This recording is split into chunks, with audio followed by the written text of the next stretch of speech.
Hello everyone, here is Dr. Sandhu from Business Management and Research channel. In this video, we will discuss what is organizational process. Planning and organizing both require careful thought and execution.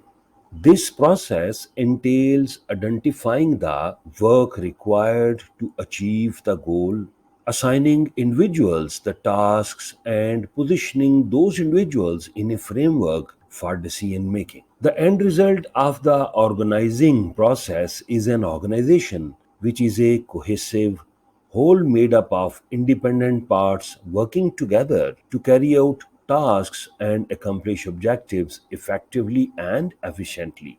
All team members should be aware of their responsibilities in a work environment created by a properly executed organizing process.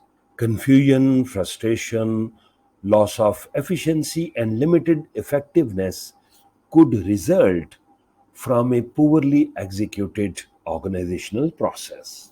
The organizational process consists of 5 steps, and we will discuss one by one. The first process is define and examine objectives and plans. The specific activities that must be completed in order to achieve goals are referred to as objectives. Plans shape the activities required to achieve those objectives. Managers must examine plans at the outset and continue to do so as plans evolve and new goals are established. Point number two, choose tasks to achieve goals.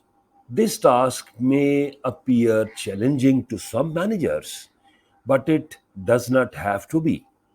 Managers simply list and analyze all of the tasks that must be completed in order for the organization to meet its objectives. Point number three, classify and group essential work tasks. Four models of departmentalization, that is, functional, geographical, product, and customer, can be used by a manager to group activities. Number four, assign tasks and authority. The defined work activities are delegated by managers to particular employees. They also grant each person the authority to complete the tasks that have been assigned to them. Point number five, create a relationship hierarchy. An organization's overall vertical decision making and horizontal coordinating relationships should be identified by the manager. The relationships should then be diagrammed by the manager using the organizational chart.